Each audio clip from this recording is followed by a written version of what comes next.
guys, and welcome back to my YouTube channel. I don't know why I do it like I'm about to do a whoa. Like, look at, you know?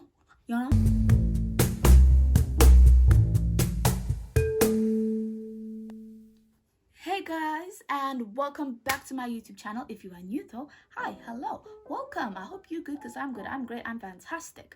So today what we are doing is, I don't actually know what to call this video yet, but it's basically how to stay up to date, how to keep up with the revolution, how to keep it going, because shit's crazy and you mustn't stay behind. We're in the age of information. It's everything, it's here, it's on your fingertips. If you're left behind, then that's just a shame, because I'm making it easier for you. Because why suffer when I'm here? I'm here to do all the research for you and tell you how you can be a better citizen, be a better Anyways, remember to like, comment, share, and subscribe. Sharing is really important with this video. Sharing, you have to share this to your uneducated friends.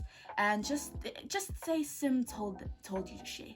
And tell them not to shoot the messenger. You're the messenger. They can come shoot me. Here's a hot take. Share this on your grade groups. I'll deal with the bullying and harassment claims, okay? If you're wondering why I'm wearing a hat, I'm just insecure about my hairline. I know you can see the outline of my bra. I know you can see it. I am very aware, but at the same time, I don't care. I don't know why people act like it's such a bad thing if you can see a person's bra. Like, oh my word, somebody tell Victoria her secrets out. If you see me looking down, I'm not entertained by, like, I don't know, the fucking ants or something. I have a journal so that I don't leave out anything, because I did a lot of research for this video because I didn't want to accidentally promote something or promote someone that is problematic. And yeah, I'm gonna link all my resources down in the description along with a couple of petitions, because gotta keep it going. That was really cringe. I'm just moving on to the video now. I'm sorry. Okay, so basically in today's video, we're gonna be talking about really social media activism, how to do that, how to keep it offline, and how to keep yourself sustained throughout all of this and throughout this age of literally a lot of social change. Okay, social change, social comes from the word society. Society, we are society, so therefore we have to change for any change to happen. Just letting you know that before, I don't know. I remember somebody was like once like, so much negativity, why can't we be happy for once? Sir, if your happiness is only based off of your own individual well-being and not the well-being of other people, I have news for you. You are selfish. You are so selfish, and I don't know if your parents would be proud of you. Speaking of parents, they like to demonize social media. Don't listen to them. I mean, listen to them in other things, but don't listen to them with that, because social media is a gift. Nobody told your parents not to write letters. So why must we stop using the gift that we were given, which is social media? We must stop using. Don't let them demonize it. Use it. We got it. Use it. It would be a shame not to use that platform that allows us to connect to people all over the world and just not use it for activism and keep activism out of social media. Sir, are you dumb? I personally, I don't really believe in not using social media, because social media is bad, because all the baby boomers tell us that, and all our grandparents tell us that social media is terrible. I don't believe in that. I believe in using social media more deliberately. Use your social media with intention. Don't wander into, I don't know what's fucking misogynist forums. Know what you're going to do. Are you going to connect with people? Are you going to spread awareness? Use it with intention and deliberately. That is a much safer way of using social media. But also, when things do get too much, turn off your notifications. That is the best self-care tip, because when you are going, for instance, if you turn off your notifications on Instagram is not creeping up into your life anymore. Instagram is not, hey, Sim, this, that. You go to Instagram when you want to go to Instagram. You control that. Instagram is no longer controlling you. I really believe in turning off your notifications. It works for me. Really does work for me. It might not work for you. A lot of people like to be on that, I don't know how posting helps tip. Good thing I'm going to tell you why it helps. Okay. So basically, first, I'm just going to give you one example. The Arab Springs. One hashtag posted by a lot of people. A lot of people saw it. Guess what? 3+ governments were overthrown. Hashtag governments overthrown. Hashtag government's overthrown. That is why it's an see the passion is not allowing me to speak correctly. Anyways, so what I was saying was it's very important for you to spread these things, for you to spread a lot of posts. If you see something that you find, hey, this was educational to me, let me send it, let me post it. The reason why that helps is because you are giving more people the opportunity to be educated, right? Of course, you can't force people to interact with those posts and to read and absorb those posts, because you can take a horse to water, but you can't make it drink. But at least you tried. Those are bad words. Privilege, however, privilege is not a bad word. Privilege is not a dirty thing. Okay, a lot of people get really sensitive about privilege. Privilege is only a bad thing if you're not using your privilege to amplify and help other people. There are so many different types of privilege. There is race privilege, there is gender privilege, socioeconomic privilege. The fact that you're watching this video and you have access to the internet, that you have socioeconomic privilege. I'm going to put a link in the description to a nice BuzzFeed quiz. It was made in 2014, so it's a little outdated, but I did check on it and it's still a really good way into the world of privilege, into the world of understanding privilege. Oh, it's so important. Conversations. Social media activism is only bad when you don't carry that out to your outside life, right? Social media can make people feel like they're doing something, but that is actually not enough if you're not carrying out to your outside life. What I mean by that, if you're not signing petitions, if you're not actively confronting your racist parents, your racist friends, your homophobic classmates, if you're not confronting them, well then, posting a black square just because you are against racism and you are not racist doesn't do anything. Also, these days, it's actually just not enough to just not be. You have to be anti. You can't just, I'm not racist. You have to be anti-racist. You can't just, I'm not homophobic. Anti-homophobia. You got it? You can't just, I'm not Islamophobic. You have to be anti-Islamophobia. You got it? It's simple. So why aren't you doing it?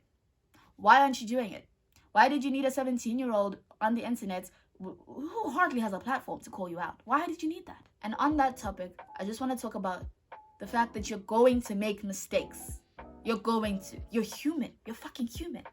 At least I'd hope so. But you're gonna make mistakes, all right? But what is so important, and also like the thing about activism is that you can't just judge other people and you can't only confront other people. What is so important is self-reflection. You need to look into yourself and realize, hey, do I have internalized this? Confront your unconscious bias. Change starts here, within you. It'll be so much easier to live out these values once you change here. Simple, easy. I'm not even asking you to do a lot. I'm not asking you to march to the government doorsteps and twerk. Listen to marginalized groups when they tell you their pain. This is not the Oppression Olympics. I don't know what's wrong with you guys sometimes, but this is not the Oppression Olympics. Are you dumb? When somebody tells you that something is happening to their group, to their, I don't know what you call it, the demographic that they identify with, yeah. If someone tells you that something is happening there, you don't get to say, well, it's happening on this side too. Yes, well, it may be happening on that side too, but it's probably an isolated issue or isolated issues rather than a whole social problem. Do you see the difference? I hope you do, because I don't want to continue explaining it to you. Pick your conversations wisely. Think about it. There are 3 good questions that you can ask yourself to figure out if the conversation is worth having. First of all, do you have the bandwidth? And what I mean by that is, do you have it in you? Is it actually in you? Because you can't pour from an empty cup. Do you actually have it in you to have this conversation? Secondly, do you feel safe? Number 3, are they actually going to be receptive to another perspective? Because a person that's fighting with you, okay, let me put it, person who's conversing with you but isn't actually open to another perspective, you're wasting your time. Things like racism, homophobia, transphobia, those aren't opinions. That's just human rights. It's what being liberal is all about. You have to listen to these people so that you can educate them. All right? Got it. Look at you. You're smart. You're learning already. This one really pisses me off. But even if you are a member of a marginalized group, you also have to educate yourself. Because when you make your ignorant opinion, it is so much more damaging than anyone else. Let me tell you why. Because you are black, right? Because you are black and you go ahead and tell people that the N-word is not racist and people must just get over apartheid. People will cling to that because you are a member of the marginalized group affected, right? People will cling to that. And you have just unraveled all our work. Unraveled. How, Doug? Like, we don't speak as. Educate yourself. As information is here. It's here. Right here. So why are you still gonna speak as, Doug? Why? Boundaries are so important. People are going to want to ask you questions. People are going to want to randomly come out of the blue and fight with you. And you have every right to say, no, you are well within your rights to say you are not ready for a conversation if you're not ready for a conversation. Simply boundaries, because boundaries teach people how to interact with you. Simple, point blank. What are we gonna say? Period. Have a support system. Have people who think the same way as you. Have, other friends who are actively pioneering for social change, because those are people that are going to understand you and that can share the burden and share the load. Because it gets tiring. It gets so damn tiring. And you might not change the whole world, but the world does need the change you can give it. And I believe, I like to have the benefit of the doubt, but I believe every person has a little bit of change the world in them. Even if it's not a lot, just don't only scream Black Lives Matter on your Instagram, but never, ever, ever pick up a book by a black author. Do you see how redundant that is? Do you see how stupid that can be? It can be so stupid. Support black creators, support LGBTQ plus creators, support trans creators, support Muslim creators, support disabled creators. Support, because support is just so important, guys. It is absolutely important. I don't know how else to tell you. Self-care when you are an activist is so important, guys. It's so important. You can't pour from an empty cup, and I'll be the first one to tell you that. All right? Compassion fatigue is a real thing. Activist fatigue is a real thing. It's a real thing. Burnout does happen, and it's better to avoid burnout completely than for you to, treat it. So take longer baths. All right? Absorb the outside. All right? Just go out and breathe in some air with your mask on, and breathe out while social distancing, and just be present in that moment. Read a book, watch your favorite movie. It is so important for you to take care of yourself and do what would make you feel better. Remember, somebody has to take care of you. All right? You are making a change. There are people, even if they're not actively saying it, there are people seeing your posts and they are reading and engaging and opening up their minds. Merely existing as a marginalized group or as a member of a marginalized group. That's active rebellion enough. And loving yourself while doing that drives them insane. Drives them absolutely insane. Guys, Superman sleeps. Superheroes need a break too. You are one person. Do not overextend yourself, because at the end of the day, I'm going to say it again, you cannot pour from an empty cup. You are your most valuable resource, and you must take care of yourself, okay? I'm not saying stop it completely, but it is so important to take breaks, because being compassionate does get tiring. It does. And I know you feel it, and maybe me saying it will help you feel valid because it's such a real thing. It is such a real thing to feel like you carry the weight of the world on your shoulders. And you need to let yourself rest. It's important. It's important as anything, really. So there you have it. With the power invested in me as your activist, woke social grandma, woke social sister, go make change. Go do it. You can do it. You have the opportunity to be a superhero. Make your 6-year-old self proud. Simply. Like, comment, share, and subscribe. And mwah.